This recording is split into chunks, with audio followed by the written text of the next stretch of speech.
The telephone is burning up, 'cause a juicy little rumor's got the wires red hot. I'll whisper it into your ear, 'cause I think this is something that you ought to hear. If you don't want your cover to blow, if you don't want the whole world to know, keep it down 'cause the word gets around. Talk of the town, oh no, nasty little rumor brings a big man down. I won't mention his name, but he acts like he's a bachelor from the dating game. And I show and tell, I can't keep standing here all by myself. Welcome to the closing act. Before we get to our interview with our multi-talented guests, we'd like to give you a chance to win a special yet-to-be-released personally autographed CD. Just listen to the interview to answer this question. Are you ready? Why did our guests change their name? Go to the website on the screen to enter, and the room will be drawn on next month's show. And good luck. Joining me is a very special guest. Raven Blackwell is no stranger in the Canadian music scene. The recording artist, formerly Suzanne Gitzy, is here today to talk about her music career and what is next for her.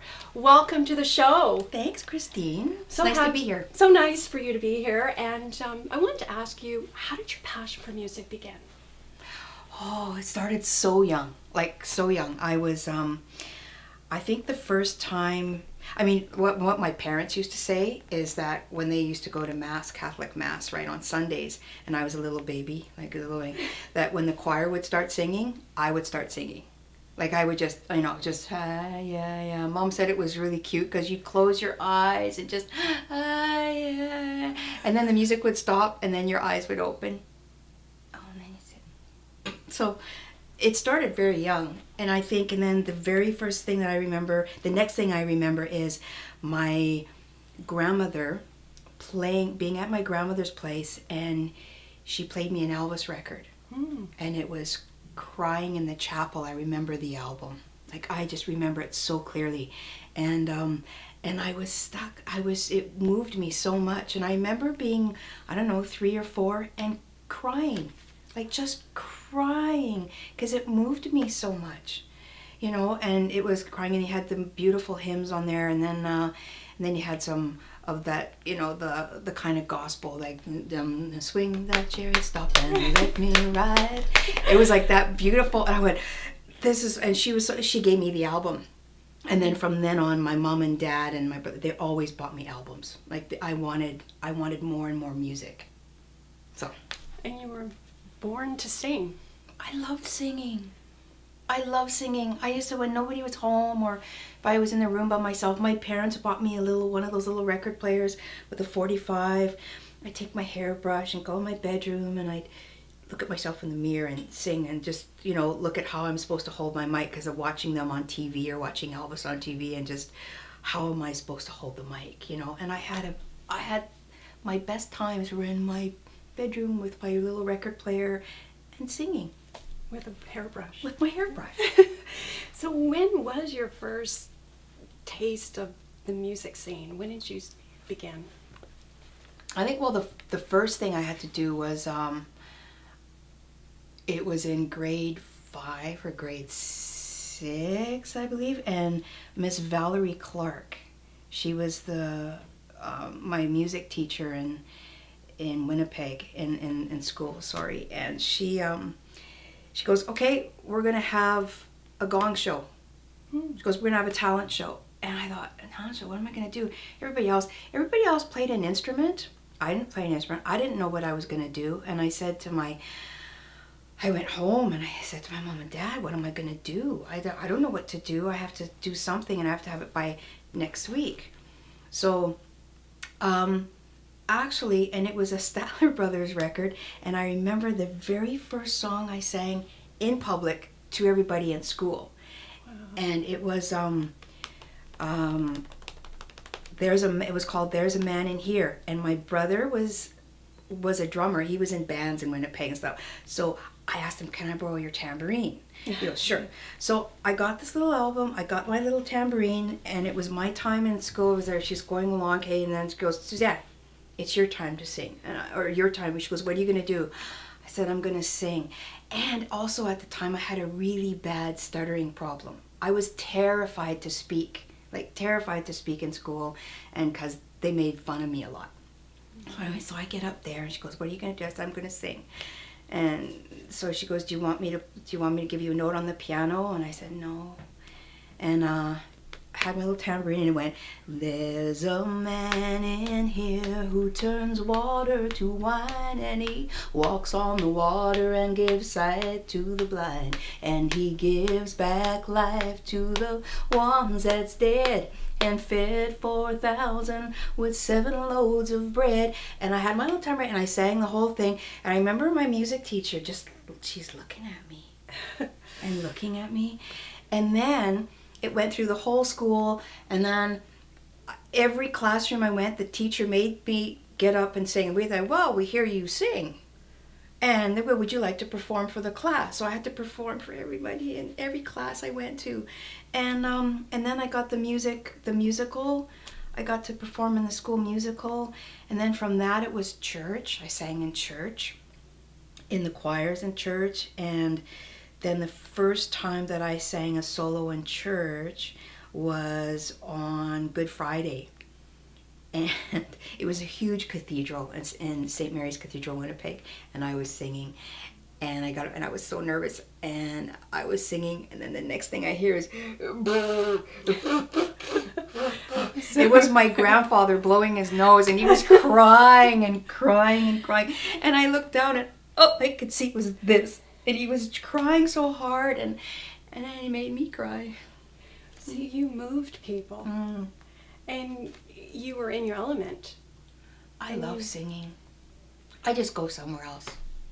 And no matter if you had a stuttering, that you overcame that, obviously.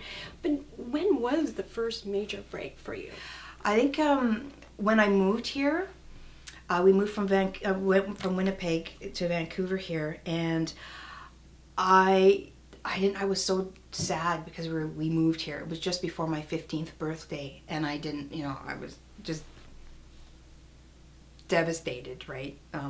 So anyways, but the principal from Winnipeg wrote a letter to the principal here and said, make sure that she continues singing. She's a singer. And so they all come to me here. And then the music teacher at the time of the school, she worked outside of the school. Her and her husband had a management company.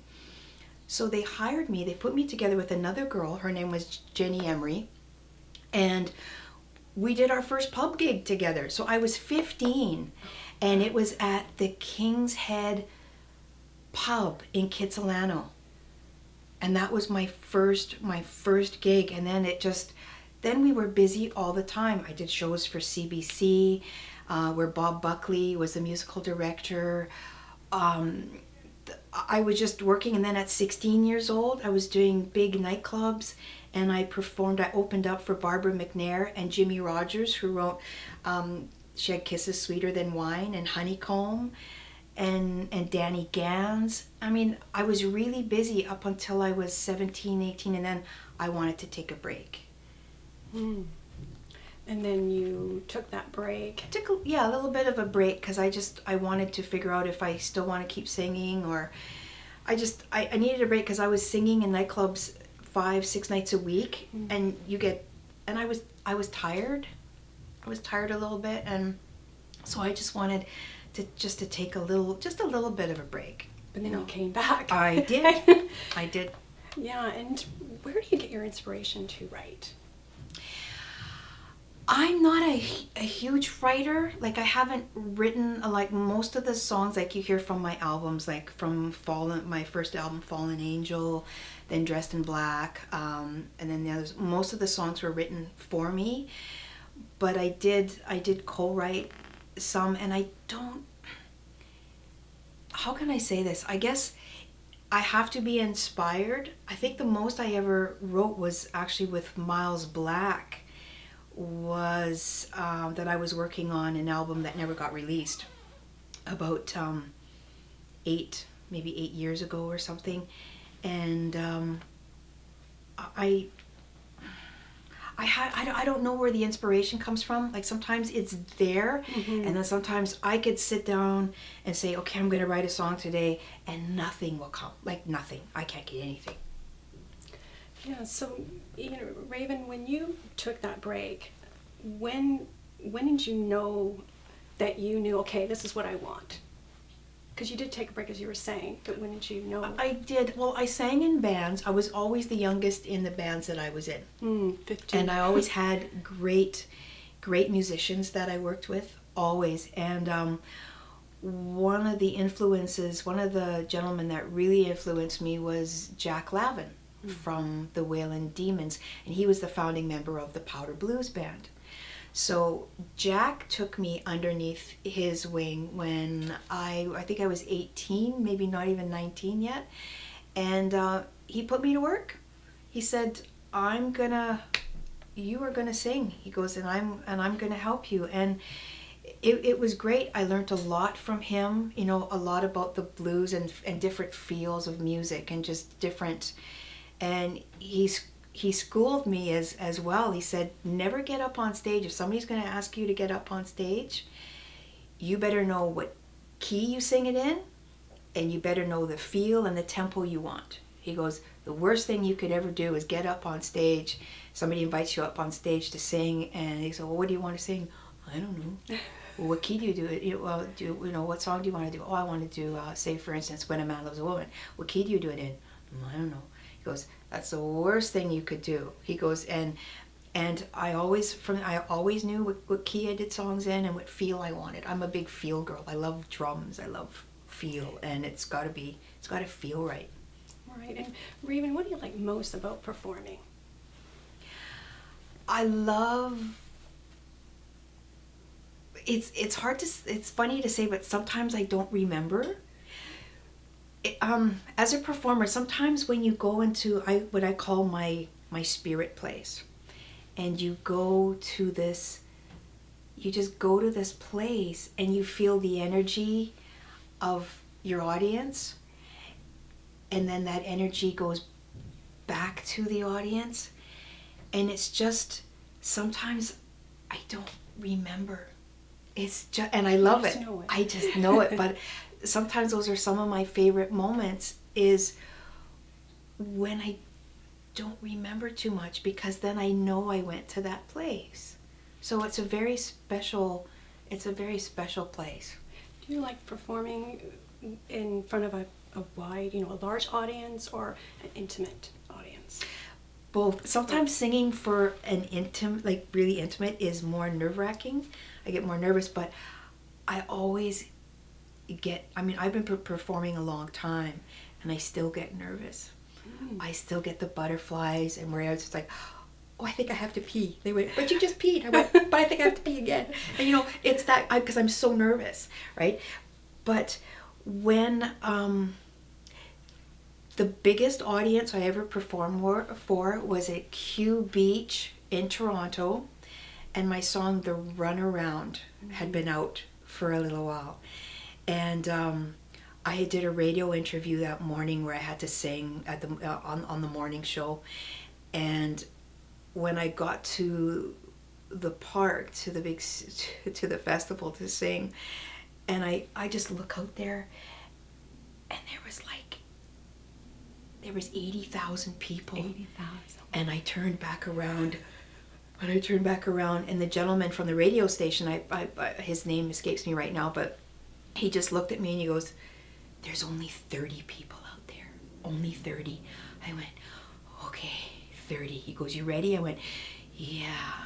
So they said, ladies and gentlemen, they went, Suzanne Gitzy, welcome to the stage. And I went up to, yeah, they didn't say my name right. So that's one of the reasons I changed my name. Because they said, ladies and gentlemen, Susan Gitzy, whatever, So I get up there on stage. And then, so performing, and then into the this is something too. As soon as I get up on stage, when I'm so nervous, but as soon as I grab the microphone, it goes away. It's like that feeling just goes away, and I'm like, okay, this is where I'm supposed to be. I'm at home now. And then it's okay.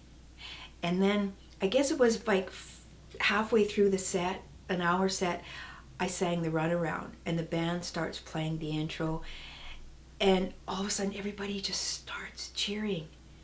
I went, oh, they know the song. Oh, they know it. And then I started off going, you told me that I was the only one late last night. I drove by, your lights were on. And I went like this, and they were all singing, and the whole audience went, behind the curtains, you were giving me the runaround. They were all 80,000 people. Oh, I'm going to start to cry.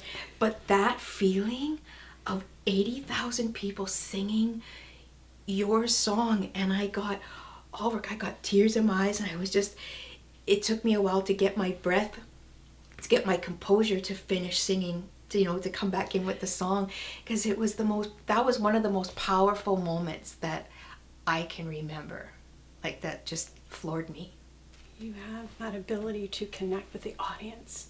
Oh, I feel so blessed to be able to do what I do and to be embraced by an audience, and it's just it's so powerful. I mean, you like your song, The Runaround, but Yeah. do you have a favorite song or album? Oh, I've been so blessed with writers who have written me some beautiful songs. Colin Nairn wrote me a beautiful song that was on the album that it was just a self-titled album, Suzanne Gitzy, that I never released. And he wrote a song on there called Wonderful World. And it's a beautiful love song, and it's kind of got a world beat. And then Daryl Burgess and Stuart Ziff wrote me another beautiful song called Until You're Gone. And then there's songs, of course, like The Runaround. And then there's songs that I haven't released yet that I wrote with Miles Black. That are beautiful. One is called For Always, and it's this incredible love song. Like, I could say to Miles, I want a song in 6/8, and I almost want it like a popra, which is almost like a pop opera. I said, I want a beautiful, strong melody, and I want this beautiful thing. And he'll go, okay. So he sits down, and he sits at the piano, and just this beautiful music just comes out of him. And then he goes, okay, now your homework is go and write the lyrics and write the melody, or just go, and then you come back with something. And that was the first time, like, I was really, really inspired to write. I think Miles and I wrote about 4 or 5 songs, and no one's heard them yet. William? Yes, I will. I'm working on it. Wonderful. Yeah. Well, that's great. And now, tell us about your work as a tribute artist. Oh, that came about. It was Bobby Bruce who does the Nearly Neil show, and that was about maybe 12 years ago. And he said, have you ever thought about doing a Bette Midler thing? He says, because you actually remind me of her. He goes, some of your antics on stage and some of the things that you do, maybe just think about it. I thought, that would be fun. I think that would be a lot of fun. And it was during a time where I was working with a management guy who wanted Suzanne Gitzy to go away. Like, we were going to change the name and all that kind of stuff. But so I wanted, and he didn't want me performing anymore. Okay, so I thought, well, I got to do something, to keep my chops up and this stuff. So actually the Bette Midler thing worked out really well doing the Bette Midler tribute show. So we did that, and then it was great. It was really successful. And then I had a little bout with some health issues, with some breast cancer and stuff. So I had to take a bit of time off, but I still kept recording. And then I got in another car accident, and then I got in a car accident, which stopped everything. So I couldn't, it actually damaged the muscles in my neck and in my chest, and just a lot of things, my jaw. So I was unable to sing. Like, I just couldn't sing. And then I've been working on my voice for the past while, and just a lot of physio, a lot of painful physio to get better. And actually, there's this wonderful doctor, Dr. Robert Van Horlick, who's been working with me, and he got my voice back. He's the one that's worked on all the muscles, on everything to get me singing again. So here we are now. Our manager, he actually works with Russell Marsland, who's my husband as well, and Murray McVeigh is a wonderful. He asked me, he goes, would you ever, now that you're singing again, would you bring back your Bette Midler show? Would you think about it? And I said, yeah, I will, because I had so much fun. And she's such an iconic figure, performer, actor. Just, she's larger than life. And to be able to share her music, I'm so honored to bring her music, and so that nobody forgets her. I mean, but because she's so unforgettable, right? She's totally unforgettable. But so that's who. And I'm having a gas doing it.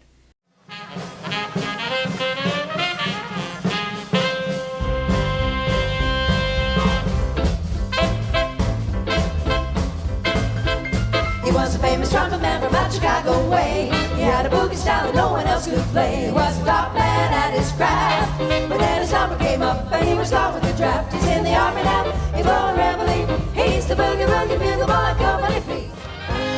It's midnight in Memphis. It's a long, long time before the day.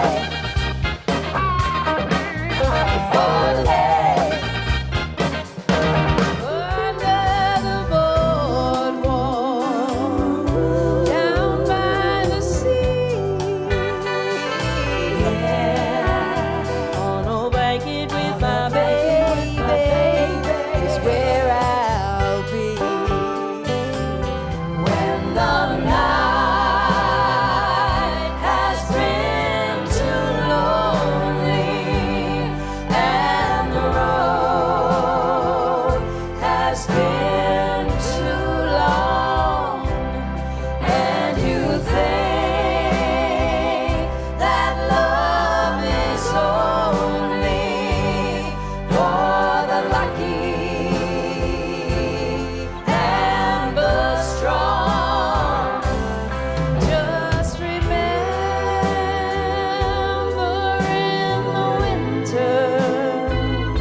I just want people to hear her through me and hear those great songs that she brought to us, because she's, I mean, from her time as when she did her first album, from all the way now. I mean, she's been performing for 5 decades.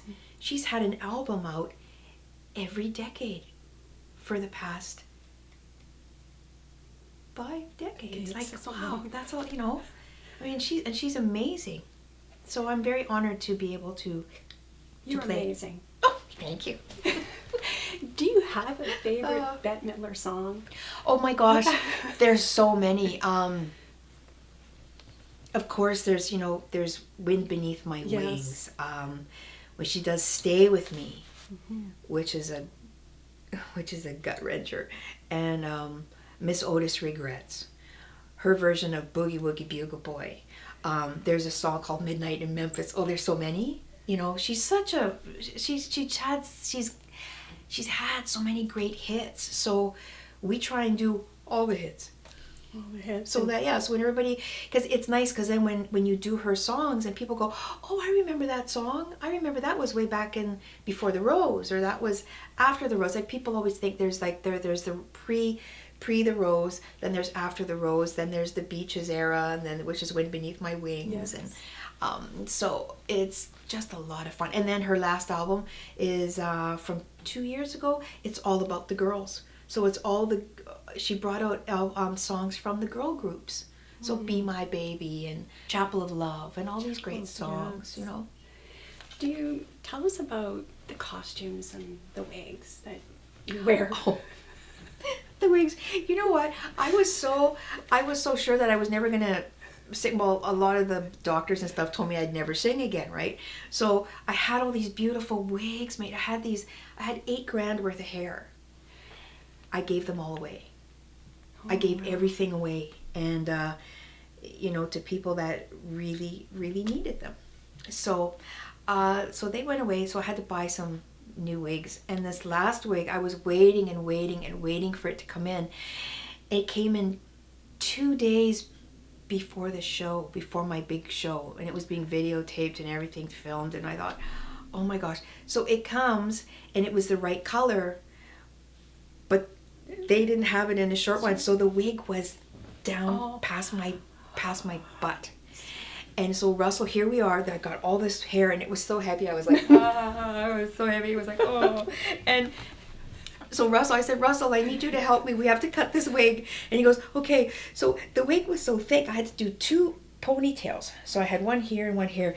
And then I got him to make a line, and then I took off the wig, and then we went. So I said, okay, you have to hold this. You hold, and I got it in an elastic band, and we were cutting it. And I was like, I had to use my what do you call it? My Henkel big shears to try and cut the wig because it was so thick, right? And then we got it, and then so I didn't really have time to personalize it, just had time to cut it, because I like to be able to personalize the wigs, like there's the little hairline and stuff like that. So for the show, for my Bette show, I could feel the wig, kept moving, and you could see my black hairline because the wig kept moving, and it was like, pull it forward, pull it forward. And it was so hot. Like the wig there was so much hair on this wig. It was so hot. And everybody in the show was going, take it off. I'm like, no, I'm not going to take off my wig because it's not going to look good. I got this, my hair's braided, and I got this big nylon stocking on my head. It's not going to look good. So no, I'm not going to take it off. And for the show, for dressing, I mean, I could wear anything, because when you look at Bette Midler and the styles she wore all throughout the years, right? So I had on this beautiful black velvet dress, and I was going to wear it. I wore it for the first show, and then I was going to change for the second show. Well, I spent so much time on my knees for one song. I kind of roll around doing a song called Dr. Long John. And so my knees, so when I went for the second show, I was going to put on the dress, and it was a little right at knee length, and my knees were all bruised. I went, oh, I can't wear this dress. So I had to put, I had to cover them up, right? So I had to wear another long dress. So, but I have fun. I have a great time doing the show, and I have a fabulous, fabulous band. Like, just the musicians. I'm so blessed. So blessed. So will we see your shows, upcoming shows? Yeah, well actually I'm doing one on May the 24th, actually in Victoria, just outside of Victoria in Sydney, at the Charles White Theatre. Awesome. So, and then I'm not sure of the next one after that. I know I've got another one in August, but I'm sorry, I don't know where it is. Well, we can check if people want. It's August, yeah. Well, Raven, if people want to check the show out or find out more information, they can go to your website. Yeah, there's a Bette'Rageous website, and we have a Facebook page, a Bette'Rageous Facebook page. Yes. Yeah. What is next for you? Releasing your songs, right? Yes, I just want to, you know what? I just want to sing. I want to keep working. I'm so thankful to have my voice back. And so I want to keep working. I want to keep singing. I just want to connect with the audience and just enjoy. I just want to enjoy my life and just enjoy being on stage with my friends and with great musicians. And I'm so blessed to be able to work with Russell, my husband, who's a great performer, great vocalist and guitar player. And I get to work with him. We get to work with each other all the time. Like, how great is that? And we're like 2 peas in a pod. We're pretty well inseparable. So I'm very blessed. Well, I want to thank you very much for coming on the show. And thank you. It's my pleasure. You are an inspiration. And for more information, you can go to your website. Yes, www.bette'rageous.com. Yeah. And thank you. You're a doll, by the way. Thank you.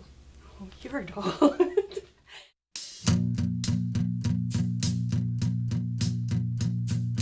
You told me that I was the only one late last night. I drove by, your lights were on behind the curtains.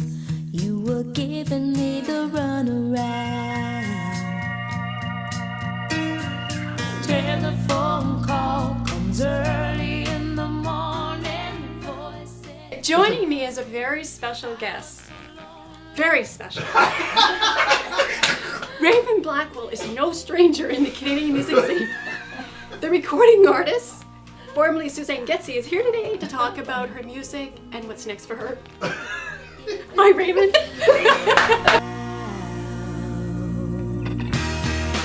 You can't decide what it is you really want. Got to try everything.